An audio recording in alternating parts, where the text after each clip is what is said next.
बोलचाल।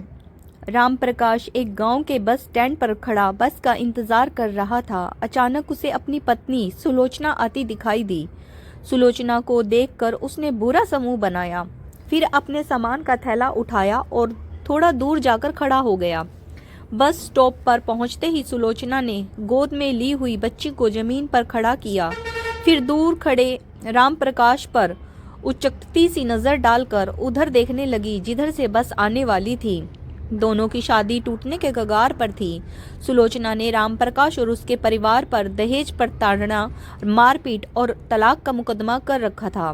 वह 1 साल से पीहर में रह रही थी। 4 साल पहले ही दोनों की शादी हुई थी। 3 साल तक तो सब कुछ ठीक चला, मगर फिर दोनों के बीच झगड़े होने लगे थे। राम प्रकाश की माँ और बहन से सुलोचना की जरा भी नहीं बनती थी। फिर मामला थाने तक पहुंच गया और अंत में कोर्ट तक। 10 दिन बाद सुलोचना के बुआ के लड़के की शादी थी, इसीलिए वह बुआ के यहाँ जा रही थी। राम प्रकाश मकानों का मिस्त्री था। काफी दिनों से पड़ोसी गांव में काम कर रहा था। आज 1 महीने बाद घर जा रहा था। दोनों गांव के छोटे से सुनसान बस स्टॉप पर अचानक से दोनों का आमना सामना हो गया। खंबे के टुकड़ों के 2 पत्थरों पर रखकर एक बेंच बनाई हुई थी।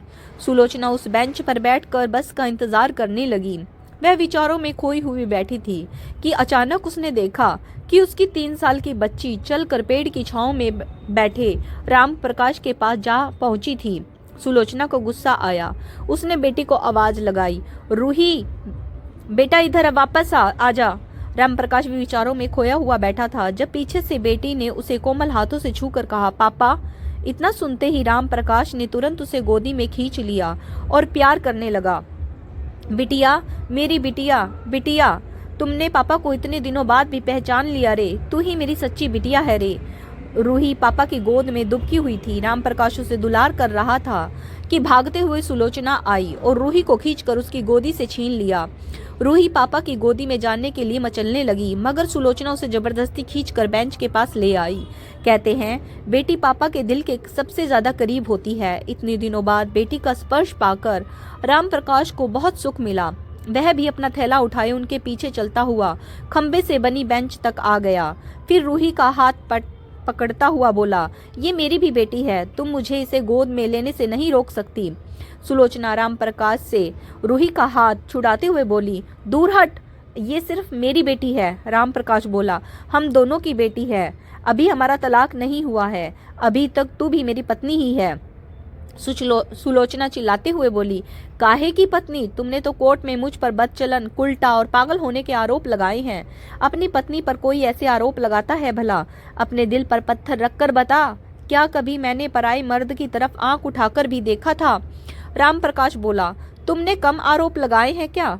मैं तुमसे दहेज की डिमांड करता था, तुम्हें रोज पीटता हूँ। मेरी माँ और बहन तुम्हें खाना नहीं देती। मेरी दूसरी औरतों के साथ नाजायज संबंध है। सुलोचना बोली, ये सब आरोप मेरे भाई और वकील ने लगाए हैं, मैंने नहीं। राम प्रकाश बोला, मैंने भी कोई आरोप नहीं लगाया, सब मेरे वकील ने लगाए हैं। मैं तो उससे बोला था कि बदचलन वाला इल्जाम रहने दे, वो ऐसी बिल्कुल भी नहीं है, मगर वकील बोला, फिर तो कोई मुकदमा ही नहीं बनेगा, मुझे सजा हो जाएगी। सुलोचना शांत होते हुए बोली, तुमने ऐसा बोला था कि बदचलन वाला आरोप रहने दे, खा रूही की सौगंध। राम प्रकाश रूही के सर पर हाथ रखकर बोला, रूही की सौगंध? ऐसा मैंने वकील को बोला था। सुलोचना एकदम चुप हो गई। उसने रूही का हाथ छोड़ दिया ताकि राम प्रकाश उसे गोद में ले सके। राम प्रकाश भी इसी इंतजार में था। उसने लपक कर रूही को गोद में उठा लिया, फिर उसे प्यार करता हुआ बोला, बिटिया, तुझे मेरी याद आती है क्या रे? रूही पापा के चेहरे पर हाथ फेरते हुए बोली, मम्मी याद ही नहीं करने देती, बोलती है पापा बहुत बुरे हैं। राम प्रकाश सुलोचना की तरफ देखते हुए बोला, हाँ बेटा, मैं बहुत बुरा हूँ, गरीब हूँ ना, इसलिए बुरा हूँ। माँ बहन और पत्नी के झगड़ों के बीच में फंस गया हूँ। माँ और बहन भी चाहिए थी और पत्नी भी चाहिए थी, इसीलिए बुरा हूँ। सुलोचना बोली, रूही झूठ मत बोल, मैंने कब कहा था पापा बुरे हैं? 3.25 साल की रूही बोली, कहा था, नानी, मामा और तुम सब ने कहा था पापा बुरे हैं। सुलोचना बोली, रिश्ता टूटने जा रहा है, कहा होगा। वैसे भी तुम हर बार अपनी माँ और बहन का ही पक्ष लेते थे, मेरा तो जैसे उस घर में कोई वजूद ही नहीं था। राम प्रकाश बोला, ऐसे झूठ मत बोल। याद कर, एक बार मैंने तुम्हारा पक्ष लिया था, मगर उसके बाद माँ और बहन ने कितना हंगामा किया था। रो रो कर पूरे मोहल्ले को इकट्ठा कर लिया था। घर से बाहर जाकर बैठ गई थी। सबको ये कह रही थी कि राम प्रकाश ने उन्हें घर से बाहर निकाल दिया। सुलोचना बोली, तुम्हारी माँ और बहन तो हैं ही नौटंकीबाज। मुझे घर से निकालना चाहती थी, आखिर में निकाल कर ही दम लिया। राम प्रकाश बोला, वो जैसी भी हैं, मेरी जिम्मेदारियां हैं। उन्हें ठुकरा दूंगा तो समाज मुझे नहीं जीने देगा। काश तू समझ जाती कि एक पति अपनी पत्नी को ही समझा सकता है, माँ बहन भाई पिता को कुछ भी नहीं कह सकता। तो आज हम साथ होते, हमारी रूही को माँ और बाप दोनों का प्यार मिलता। सुलोचना कुछ देर तक चुप रही, फिर बोली, एक बात कहूँ?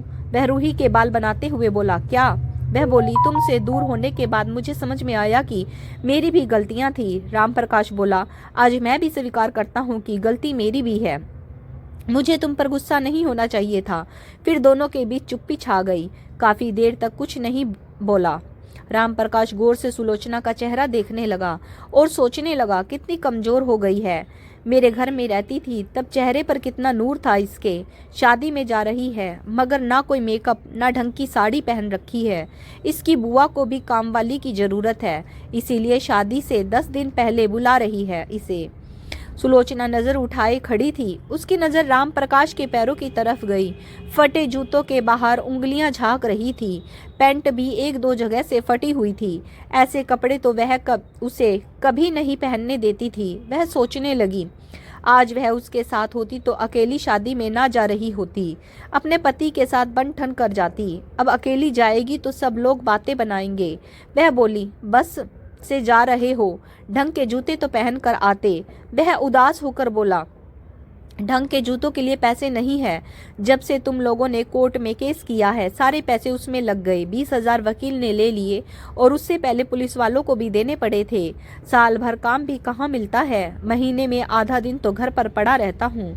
तलाक के बाद तुमने 5 लाख मांगे हैं, मेरे पास तो 25,000 भी नहीं है देने के लिए, सिर्फ घर है, तुम वो ले लेना। मैं माँ और बहन को लेकर कहीं और चला जाऊंगा। वह बोली, मुझे कुछ नहीं चाहिए। फिर वह कुछ देर सोचती रही, फिर झिझकते हुए बोली, एक बात पूछूं? वह उसके चेहरे की तरफ देखते हुए बोला, क्या? वह उसकी गोद में दुबकी रूही के सिर पर हाथ फेरते हुए नजर झुकाकर बोली, मेरी याद आती है क्या? वह कुछ नहीं बोला, चुपचाप खाली सड़क को देखने लगा। कुछ देर इंतजार करने के बाद वह फिर से बोली, जब याद आती हूँ तब गालियां निकालते होंगे। राम प्रकाश बोला, मुझे तुम्हारी याद अब नहीं आती। वह तपाक से बोली, मर्द जात हो, भुला दिया ना? कहते थे सुलोचना, तेरे बिना मुझे नींद नहीं आती, मुझे छोड़कर मत जाया कर। इतनी जल्दी भुला दिया, शायद मैं बहुत बुरी हूँ, है ना? वह उसके चेहरे की तरफ देखने लगी। राम प्रकाश चेहरा दूसरी तरफ करके बोला, मैं तुम्हें कभी नहीं भूला हूँ। तुम हर पल याद रहती हो। जब थका हारा घर पहुँचता हूँ तो कमबख्त आंखें तुम्हें खोजती हैं, कहीं बर्तन मांजते हुए या झाड़ू निकालते हुए तुम नजर आओगी, पर तुम दिखती ही नहीं हो। तुम्हारे जाने के बाद मैं एक दिन भी चैन से नहीं सोया। जब काम नहीं रहता तब घर में पड़ा पड़ा दरवाजे को ताकता रहता हूँ कि तुम्हें मेरी याद आएगी और तुम लौट आओगी। इतना सुनते ही सुलोचना का चेहरा बिगड़ने लगा। वह रुलाई रोकते हुए बोली, इतनी याद आती हूँ तो लेने क्यों नहीं आए? वह बोला, लेने आता तो तुम मेरे साथ आती। वह बोली, सच बोलूं? वह बोला, झूठ बोलोगी तब भी यकीन कर लूंगा। वह बोली, तुम दिल से फोन कर देते तब भी लौट आती। इंतजार करती थी तुम्हारे फोन का, राह तकती थी तुम्हारी। वह बोला, झूठ बोलती हो, अगर ऐसी बात थी तो मुझ पर मुकदमा क्यों किया? वह बोली, याद करो तुमने क्या बोला था कि जा रही हो, फिर कभी लौट कर मत आना। मैंने कुछ नहीं किया, सब कुछ मेरे भाई और माँ ने किया। थाने में रपट लिखवाते ही तुमने भी तो मुझ पर गहने लेकर चले जाने की रपट लिखवा दी थी। वह बोला, जब बात थाने तक पहुंच जाती है तब कुछ भी नहीं बचता। हम एक दूसरे को मनाने की बजाय बात को आगे बढ़ाते गए। फिर दोनों चुप हो गए। आखिर में प्रकाश ही बोला, एक बात बोलूं? वह बोली, क्या? वह भरी आंखों से उसकी आंखों में देखते हुए बोला, मेरी सारी गलतियों को माफ कर दे, लौट आ। तुम्हारे बिना मैं कुछ भी नहीं हूँ, टूट गया हूँ मैं। वह काफी देर से इसी बात का तो इंतजार कर रही थी। झटक कर राम प्रकाश के गले लगते हुए रो पड़ी। रोते रोते बोली, मुझे घर ले चल रूही के पापा, मैं तुम्हारे बिना नहीं रह सकती। छोटी रूही ताली बजाने लगी। उसे इतना तो समझ आ गया था कि अब मम्मी पापा का झगड़ा खत्म हो गया है। शायद बस भी उनके मिलन का ही इंतजार कर रही थी। बस आते ही दोनों साथ में चढ़े, साथ ही में बैठे और फिर सुलोचना राम प्रकाश के साथ अपने ससुराल चली आई। उसके घर पहुंचते ही सास और ननद ने भी उसके साथ सुलह कर ली। उन्हें भी समझ में आ गया था कि झगड़े में कुछ नहीं रखा।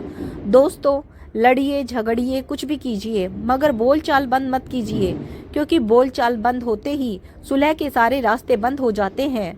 हर पुरुष को पत्नी की इज्जत करनी होगी, क्योंकि वह उसके लिए अपना सब कुछ छोड़कर आई है, और हर पत्नी को पति की जिम्मेदारी अपनी जिम्मेदारी समझनी होगी, तभी रिश्ता मजबूत होगा।